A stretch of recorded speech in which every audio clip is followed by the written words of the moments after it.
예, 오늘 하루의 정치 뉴스 알아보고 분석해보는 뉴스 인앤아웃 시간인데요. 자, 오늘도 YTN의 이우영 아나운서 함께하겠습니다. 어서 오십시오. 안녕하십니까, 이우영입니다. 예, 오늘은 어떤 얘기부터 해볼까요? 네, 계속해서 미국 도청 관련 소식 먼저 다뤄보도록 하겠습니다. 도청이요. 네, 대통령실은 오늘 미국 정보기관의 도감청 논란이 어느 정도 일단락됐다라고 평가를 하고요. 미국 정부를 상대로 공식 사과를 요구하는 등 더 이상 외교적으로 문제 삼지 않을 방침인 것으로 알려졌습니다. 워싱턴 DC를 찾은 이제 김태호 국가안보실 1차장도 미국이 우리에게 어떤 악의를 가지고 도감청을 했다는 정황 발견되지 않았다 거듭 강조했는데요. 사실 이게 지난 8일 처음에 보도가 됐을 때만 하더라도 외교적으로 대형 악재가 터졌다 이런 분석이 지배적이었고 양국 관계 신뢰 치명타로 작용할 수 있다 이런 우려도 나왔었는데 우리나라를 비롯해서 프랑스, 이스라엘 등 당사국이 일제히 문건 내용을 부인을 했고요. 그러면서 양상이 달라졌다는 게 대통령실 내부 평가인 것으로 보입니다. 당혹스러운 상황에 처한 미국 정부도 동맹과 파트너들과의 긴밀한 소통, 협력에 우선 방점을 찍으면서 위기를 봉합하려고 시도하는 네. 분위기입니다. 아하. 네, 그리고 이제 박진 외교부 장관도 오늘 관련 입장을 냈는데요. 예. 오늘 오전 국회에서 국민의힘 최대 친윤계 모임인 국민공감에 강연자로 참석을 했습니다. 예. 이 자리에서 미국과 긴밀히 소통하고 있다. 대통령실에서도 발표가 있었지만 상당수 문건이 조작된 것으로 평가하고 있다. 이렇게 얘기를 했고요. 이 외에도 이제 한국산 포탄 50만 발을 미국에 대여 형식으로 제공하기로 양국이 합의했다는 보도에 대해서 확인해드릴 수 있는 내용 없다.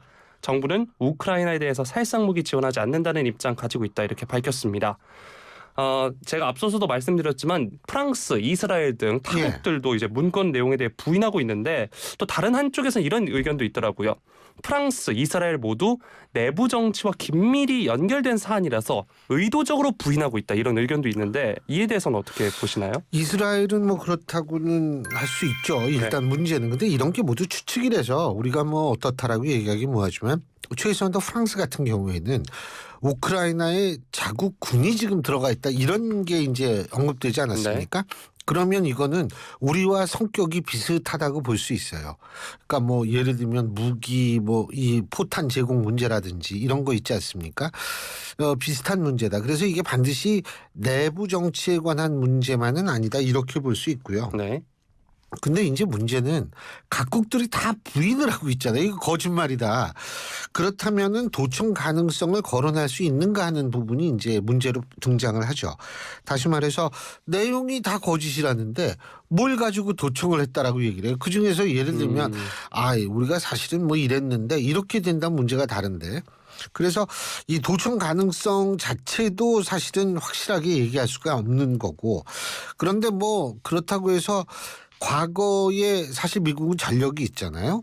그렇기 때문에 도청 가능성을 완전히 배제하기도 힘든 상황이라는 건 맞겠습니다만 어쨌든 이렇게 각국이 부인을 하고 있는 상황에서는 일당을 계속 주장하기에는 좀 상황은 어려운 상황이다. 전 이런 개인적으로 이렇게 생각을 하죠. 네, 그렇게 정리를 해주셨고요. 네. 한편 야당인 더불어민주당 공세는 계속해서 이어지고 있습니다.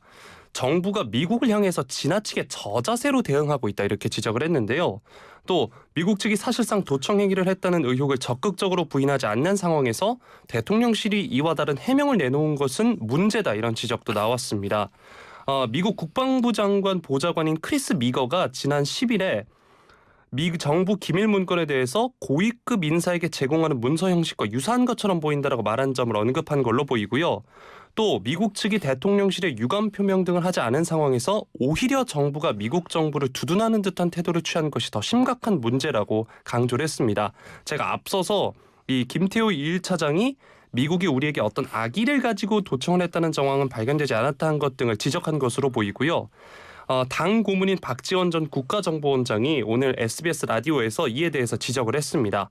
도청에 악의가 어디 있고 선의가 어디 있나 그 자체가 불법이고 나쁜 것이다 이렇게 비판을 했는데 민주당은 이번과 유사한 사례를 막기 위한 법적 제도 손보겠다는 의지를 재차 천명을 했습니다. 일단 민주당은 계속해서 사과를 요구하고 있고요. 이런 가운데 국민의힘 하태경 의원은 미국이 비공개지만 해명을 하고 사과를 한 것 같다 주장을 하기도 했는데 이처럼 미국이 비공개지만 해명하고 사과한 것 같다. 이 부분에 대해서는 어떻게 보시나요? 저는 그럴 가능성 거의 없다고 봅니다. 미국 같은 경우에는 구체적인 증거가 나오지 않은 상황에서 자신들이 왜 사과를 하겠습니까? 예, 물론 저도 이제 딴 건 모르지만 박지원 전 국정원장의 그 발언만은 제가 동의를 합니다. 네. 세상에 악의에 찬 도청이 어디 있고 선의에 찬 그럼 뭐 악의에 찬 절도가 아니기 때문에 뭐 이런 얘기도 성립이 되잖아요. 그거는 좀 아닌 것 같고요. 하지만 지금 구체적인 문서 출처 지금 미국이 조사 중이죠. 그리고 진위 여부에 있어서도 각국이 아까도 말씀드렸지만 부인하고 있는 상황에서 진위 여부도 명확하지가 않습니다. 뭐 일설에 의하면 두 가지 버전이 있다 이런 얘기까지 나오고 있는데 이런 문제도 있고요. 그래서 결국은 종합적으로 굉장히 논란이 일 수 있는 것은 있지만 이것이 출처, 의도 뭐 여러 가지가 그리고 내용이 틀렸다는 거 아닙니까? 네. 모두 이런 상황에서 미국이 해명하고 사과할 이유가 없죠. 예. 일단 뭐 의혹에 대해서 적극적으로 부인하지 않는 것도 사실인데 어쨌든 해명을 하거나 사과를 하는 거 아닌 것 같다. 네. 근데 이제 사실은 뭐냐면 저는 이 말씀 드리고 싶어요. 지금 전 세계 주요 국가들이 네. 도청의 유혹은 다 가지고 있겠죠. 네. 뭐 우리도 증거가 없으니까. 하지만 뭐 거의 모든 그러니까 능력이 되는 모든 나라들은 주요 상대 국가들에 대한 도청의 유혹이 다 있고 뭐 안 한다라고 부인하기도 힘든 상황이라고 봐요. 그런 상황에서 딱 잘라서 부인을 하기는 힘든 상황일 수도 있죠. 하지만 이 문건에 관련해서는 이거는 도청 자료가 아니다라고 생각할 수는 있죠. 예. 그리고 사실 저는 이 말씀을 드리고 싶은데 제가 전체 문건을 보진 않았어요. 네. 보도된 것만 봤는데 우리나라에 관련된 부분은 보통 도청을 하면 따옴표를 해가지고 뭐 김성한 뭐 이렇게 하고 거기 뭐 이런 식으로 그런 식으로 안 돼 있어요. 이게 그러니까 소위 말해서 한번 걸른 그런 문장으로 돼 있거든요. 이 얘기는 뭐냐면 파편적인 정보를 뭐 도청했다는 식으로 해가지고 거기에 나열했을 수는 있어요. 파편적인 정보를 하면 정확한 내용이 아닐 수도 있다라는 거죠. 예. 네, 알겠습니다. 이제 두 번째 소식으로 넘어가 보도록 하겠습니다. 두 번째 소식은 북한 소식인데요. 북한이 핵무기를 45기 정도 보유하고 있는 것으로 추정된다. 이런 보도가 나왔습니다. 미국의 과학국제안보연구소 ISIS가 지난 10일에 북한 핵무기 보유국 새로운 추정치라는 보고서를 발간을 했는데 여기서 45기로 추정을 한 겁니다. ISIS는 북한의 플루토늄과 우라늄 생산량을 토대로 핵무기 보유 수량을 추정을 했는데 북한이 핵무기를 1년에 4개에서 12개까지 생산할 수 있는 능력이 있다 이렇게 분석을 했고요. 게다가 이 생산량을 모두 늘릴 수 있는 수단을 가진 것으로 보인다라고 했거든요. 또 비밀 공장이 있을 거라고도 했고요. 실제로 북한이 지난달에 전술핵탄두 화산 31을 공개한 바 있는데 이에 대해서 직경은 약 40에서 45cm로 추정되고 예상 폭발력도 이제 얘기를 했는데 이 폭발력을 얘기한 게 1945년 일본 히로시마에 투하된 원자폭탄 리틀보이의 3분의 2에 해당하는 위력이라고 합니다. 이번 보도로 이제 북한의 핵무기 전력이 어느 정도 입증된 거라고 볼 수 있는데요. 이 정도의 핵 전력이라면 한반도 전후세에서 어느 정도 게임 체인저 역할을 할 수 있을 거라고 보시나요? 근데 왜 북한은 뭐 무기 이름을 뭐 화산, 해일, 전부 자연재해로 이렇게 이름을 줘요? 이것도 좀 기분이 안 좋은데 제가 볼 때는 뭐 핵폭탄 뭐 이게 10킬로톤 정도 된다 뭐 이런 거는 사실 중요한 게 아니거든요. 문제는 뭐냐면 오히려 작으면 작을수록 우리한테는 더 위협적일 수 있어요. 근데 제가 말씀드리고 싶은 것은 핵폭탄의 수도 중요하지만 이 운반 수단이 어느 정도 돼 있느냐도 굉장히 중요한 부분이거든요. 근데 이제 사실 미국과의 관계 우리가 핵이 없으니까 미국과의 그 관계를 봐야 되는데 아직 세컨드 스트라이크 캐퍼빌리티 그러니까 이 2차로 때리는 능력은 그러니까 한번 맞고 다시 때리는 능력은 북한이 아직은 가지고 있다라고 얘기할 수는 없는 것 같아요. 그런데 이게 뭐 영원히 가질 수 없는 게 아니라 조만간에 이 2차 공격을 할 수 있는 능력을 북한이 가질 가능성을 전 배제할 수 없다고 보거든요. 가까운 시일 내에. 그렇기 때문에 이게 사실은 상당히 우려스러운 고민이죠. 밸런스 오브 테러, 다시 말해서 공포의 균형. 이게 사실 제가 대학교 학부 때 국제정치에서 배우던 단어를 아직까지 쓸 수밖에 없다는 이 슬픈 현실에 대해서 제가 참, 그런데 밸런스 오브 테러라는 측면을 우리는 고민하지 않을 수 없죠. 공포의 균형. 예. 네. 한편 탈북민 단체는 대북 전단과 USB를 실은 대형 풍선을 북한으로 보냈다 이런 소식도 전해졌는데 탈북민 단체 북한의 자유화를 위한 캠페인을 벌이고 있는 탈북자들이 지난 9일에 이 대북 전단을 비롯해서 대형 풍선 12개를 북한으로 보냈다고 합니다. 예.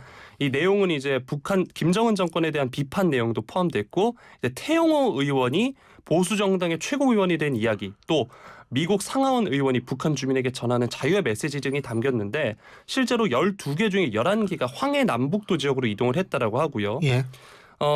이게 대북 전단 살포가 약 6개월 만이라고 합니다. 현재 물론 대북 전단 살포가 법으로 금지되어 있습니다. 남북 관계 발전에 관한 법률에 의해서 3년 이하의 징역 또는 3천만 원 이하의 벌금에 처해 있게 되는데, 물론 통일부는 대북 전단 금지 조항 위헌이라는 입장을 밝혔고 권영세 통일부 장관도 이 법 금지 조항에 대해서 아주 절대적으로 악법이다 비판은 한 바 있는데, 이 대북 전단 살포 금지법이 혹시 다음 국회에서라도 22대요. 네, 예. 개정될 가능성이 있다고 보시나요? 뭐 그거야 의석수가 어떻게 되는지에 따라 달려져 있겠죠. 그런데 확실한 거는 전 위헌이라는 통일부의 입장에 전적으로 동의하고 있습니다. 네. 왜 그러냐면 이건 표현의 자유의 문제에 속하거든요. 그런데 이게 뭐 한반도의 평화를 위해서라도 한반도 평화의 목적은 뭐냐면 인권의 회복이거든요. 네. 북한 주민들의. 근데 우리가 표현의 자유라는 인권의 가장 중요한 부분을 유보시키면서 우리가 통일을 위해서 한반도를 이런 논리는 저 성립 안 된다고 보거든요. 그렇기 때문에 저는 통일부의 입장은 맞다고 생각을 하고, 그런데 이 전단이라는 게 핵이 없는 우리 입장에서 볼 때에는 굉장히 중요합니다. 대북 확성기 그리고 대북 전단, 이거 굉장히 중요합니다. 다시 말해서 우리가 지금 할 수 있는 최대의 무기는 심리전이거든요. 네. 그런 의미에서는 저는 이것이 풀려야 마땅하다고 생각을 하고, 또 하나는 대북 포용 정책도 좋고 뭐 유화 정책도 좋은데 25년 전 김대중 정권 시절에는 전 유효했을 수 있다고 봅니다. 25년 전에 유효했기 때문에 상황이 엄청 바뀐 지금도 유효하다고 생각한다는 것, 이거는 착각일 수 있다라는 점을 지적하고 싶습니다. 사실 뭐 표현의 자유도 말씀해 주셨고 대북 유화 정책 뭐 이런 이야기도 있는데, 사실 이 근방에 사는 이제 전선 근처에 사는 우리 국민들이 위험하기 때문에 좀 금지해야 된다 이런 이야기도 있지 않나요? 물론 그런 게 있죠. 네. 그러니까 이제 그때 북한이 네. 격추를 한다라고 했는데, 사실은 그때 우리가 어떻게 대응을 하느냐에 따라 다르다고 생각합니다. 분명히 우리 국민이 위험에 처할 정도의 상황을 만들고 포격을 하거나 이 사격을 간다면 거기에는 당연히 우리 국민에 있어서를 보호한다는 자유권 차원에서 똑같이, 지금 현재는 3배, 5배 정도의 응징을 하는 그런 방식으로 했을 때 북한이 어떻게 나올지, 전 북한 그렇게 세게 못 나온다고 봅니다. 네, 알겠습니다. 자, 다음 소식으로 넘어가 보도록 하겠습니다. 국민의힘의 새로운 윤리위 소식인데요. 국민의힘 중앙당 윤리위원장의 황정근 변호사, 또 당무감사위원장의 신의진 연세대 의과대 정신과학교실 교수가 각각 내정된 것으로 오늘 알려졌습니다. 이양희 위원장이 사퇴 후 공석이던 윤리위원장 자리인데요. 먼저 이제 황정근 변호사부터 이야기를 해보면 서울대 법대를 졸업했고요. 2016년에 박근혜 전 대통령 탄핵 정국에서 대통령 탄핵 사건 국회 소추위원 대리인단 총괄팀장을 맡은 바 있습니다. 또 이준석 전 대표가 국민의힘 비대위 체제 전환에 반발하면서 제기한 효력정지 가처분 신청에 이 사건에서도 국민의힘 측 소송 대리인을 맡기도 했었고요. 예. 네. 한편 이제 신 교수, 신의진 교수요. 신의진 교수의 네. 경우는 아동심리 분야의 국내 최고 전문가로 꼽힙니다. 조두순 사건의 피해 아동의 이제 심리 주치를 담당해서 대중에게 알려지기도 했는데요. 예. 이번 이 인선에 대해서 잇따른 설화로 물의를 빚은 김재원 최고위원에 대한 징계 여부가 계속해서 이야기가 나오고 있습니다. 오늘 열린 국민의힘 최고위원 또 중진 연석회의에서도 엄격한 조치해야 된다 이런 목소리가 나왔거든요. 새로 출범하는 윤리위에서 징계가 내려질까요? 그 모르죠. 네. 근데 뭐 저도 이 신임 윤리위원장 이분의 경력을 보면 법조계 경력이 아주 풍부하고 훌륭하신 분인 것 같아요. 그런데 문제는 윤리위원장이라고 할 때에는 법조인이다, 경력이 훌륭하고 여러 가지 훌륭하다고 해서 끝나는 문제가 아닙니다. 정치적 감각이 있어야 하거든요. 그래서 정치적 감각이란 건 뭐냐면 총선을 앞둔 시점에서 어떠한 식으로 해야지 여론의 호응을 얻을 수 있는가도 역시 생각을 해야 돼요. 다시 말해서 실제로 본인이 정치감각이 어느 정도 있다면 당 지도부하고도 좀 어긋나는 일이 있더라도 이 정말 배포 있게 그런 거를 밀고 나갈 수 있을 정도의 모습을 보여줘야 된다고 생각하거든요. 그리고 또 한 가지 내가 생각하는 게 타이밍을 놓치면 소용이 없어요. 정치는 네. 타이밍인데 타이밍을 놓쳐버리면 뭐 나중에 하면 뒷북치는 것밖에 안 그쵸. 되거든요. 네. 근데 유감스럽게도 지금 국민의힘 대통령실이 어떤 사안이 발생했을 때 위기 대응 능력이라고 하는데 이게 좀 빠르지 못해 항상 한 템포가 느려요. 그런데 이제 이번에 모처럼 그 미국 도청 이 의혹이 불거졌을 때 이때는 발빠르게 대응을 했어요. 이렇게 해야 돼요. 그런데 이제 지금 징계 문제 말씀하셨는데 정말 이거 너무 늦었죠, 사실은. 그런데 뭐 어쨌든 뭐 한다면은 안 하는 것보다 나을 수는 있는데 네. 그렇다는 말씀을 드립니다. 네, 타이밍이 중요하다 이렇게 예. 말씀해 주셨습니다. 또 제가 앞서서 말씀드린 바처럼 황 변호사가 이준석 전 대표가 이제 효력 정지 가처분 신청을 제기했을 때 예. 국민의힘 측 소송 대리인을 맡은 적이 있는데 이제 김기현 대표 체제에 제대로 힘이 실릴 것이다 이런 의견도 있습니다. 그러면 친 이준석계 설 자리를 더 잃을 거라고 보시나요? 어떻게 보시나요? 저는 일단 이 말씀부터 드릴게요. 김기현 대표 체제가 힘이 실린다. 힘이 실려야겠죠. 하지만 더 중요한 게 있어요. 네. 뭐냐면 국민의힘 지지율이 올라가야지. 당내에서 대표 체제가 안착이 된다. 그런데 지지율이 점점 떨어지거나 이렇게 된다면 소용이 없어요. 네. 그 점을 저는 일단 지적하고 싶고 그와 연관돼 있는 문제인데 이준석계의 부활 여부. 이거는 사실은 국민의힘 지지도와 그리고 대통령 지지율과 밀접한 관계가 있다고 생각합니다. 그 현재로 제가 이렇게 분석을 해보면 사실 대통령이나 혹은 국민의힘의 중도층이 많이 가 있다고 절대로 볼 수 없거든요. 네. 오히려 약간 민주당 쪽에 더 많이 가 있는 상황이 돼 있는데 이런 상황이 만일 지속이 된다고 가정했을 때에는 총선에서 이기기 위해서는 뭐 여러 가지 방법, 모든 방법을 다 동원을 해야겠죠. 그중에 하나는 이준석계의 손을 내미는 것도 배제할 수 없다라고 생각합니다. 그러니까 이 체제가 안착이 되니까 이준석계가 큰일 났다. 이거는 아니고 네. 상황이 어떻게 변하느냐에 따라 달라질 수 있다는 거죠. 네, 알겠습니다. 자, 다음 소식으로 넘어가 보도록 하겠습니다. 다음 소식은 이제 정의당에 달린 쌍특검 이야기인데요. 박홍근 더불어민주당 원내대표가 오늘 국회에서 정의당도 양특검의 본회의 신속 처리한 건 패스트트랙 지정을 결단하라 이렇게 말을 했습니다. 결단을 늦추면 최장 8개월이 소요되는 이 패스트트랙 절차를 고려할 때 특검 실시가 사실상 어려워질 수 있다는 점을 명심해야 된다면서 촉구를 한 건데요. 그러면서 이제 여당에도 법사위 소위원회 2차례나 파행시켰고 의결 직전에 어제는 퇴장했다 이러면서 보여주기와 시간 끌기에 불과했다는 것이 확실히 드러났다고 지적을 했고요. 50억 특검법 처리해야 된다 이렇게 압박을 했는데 앵커께서도 계속해서 이 사안에 대해서 정의당의 움직임 중요하다고 하셨잖아요. 예. 정의당이 과연 민주당과 함께 쌍특검을 패스트트랙에 올릴까요? 그 정의당한테는 첫째 과거의 기억이 중요합니다. 네. 그 뭐 보조 맞춰서 검수완박도 같이 하고 했는데 뒤통수맞았거든요. 네. 뭐냐면 위성정당 만들고 막 이렇게 돼가지고. 네. 그래서 일단은 그 과거에 대한 기억 때문에 안 될 수 있고요. 또 하나는 뭐냐면 민주당 이중대라는 소리를 들은 이후에 정의당의 지지율이 오른 적이 거의 없어요. 그러니까 이런 것들을 종합해 봤을 때 정의당 이거 어떻게 할 거냐라고 얘기를 했을 때 정의당은 자신들만의 노선을 걸어야겠다라고 생각했을 가능성이 있고요. 네. 두 번째는 뭐냐면 지금 절차적 정당성에 관한 문제거든요. 패스트 트랙도 물론 절차에 입각한 거지만 이게 쉽게 얘기하면 원래는 법사위를 통과해야 되는데 이게 빨리 하려고 하는 거 아닙니까? 그렇죠. 네. 그렇기 때문에 절차적 정당성 차원에서 이거를 지킨다. 이 의미는 뭐냐면 비록 정의당이 이념 지향성을 띈 정당, 이념 정당이라고는 하지만 중도층도 어떤 절차를 지키려고 하고 절차적 정당성을 하려고 한다면 중도층도 정의당을 다시 볼 확률이 굉장히 높습니다.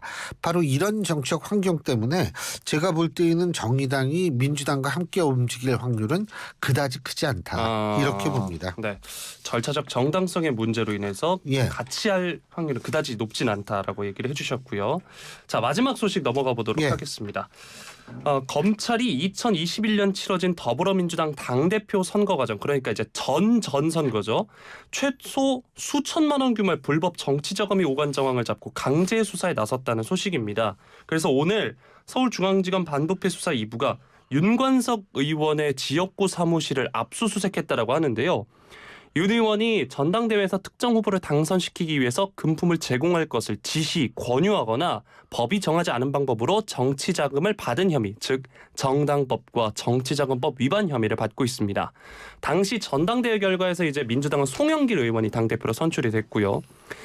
윤 의원이 송영길 당대표 후보 캠프에서 선거운동을 도왔고 선출 후에는 윤 의원을 당 조직과 살림을 책임지는 사무총장으로 송 대표가 이제 선임을 한 바 있는데, 보면 검찰은 이 강래구 한국감사협회 회장이 이정근 전 민주당 사무부총장을 통해서 윤 의원 측에 불법 자금을 건넨 것으로 의심을 하고 있습니다.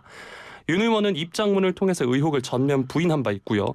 자, 그러면 이제 윤 의원이 앞서서 송영길 당대표 선거 캠프에서 일했던 만큼 송 전 대표로 수사가 확대될 수도 있을까요? 저는 그건 좀 지켜봐야 된다고 생각합니다. 일단은 민주당은 뭐냐면 민주당도 상황을 지켜보겠다는 공식적인 입장이고요. 단지 이제 민주당은 이걸 좀 의심하는 것 같아요.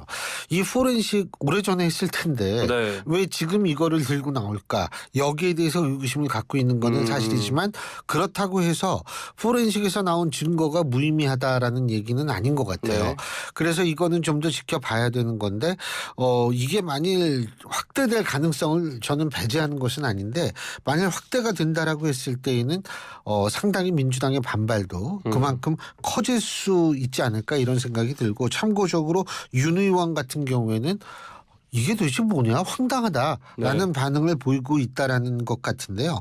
물론 이제 검찰이 어떤 증거를 가지고 있고 어떤 이유에서 어떤 증거로 이 문제를 수사를 하고 기소를 할 것인지 말 것인지는 지켜봐야겠죠. 네, 증거가 어떻게 나오냐에 따라서 이제 수사가 확대될 수도 있고, 이에 따라서 민주당의 반발이 거세질 수 있다, 이렇게 얘기를 해주셨습니다. 예, 고맙습니다. 오늘 말씀 여기까지 듣죠. 고맙습니다. 고맙습니다.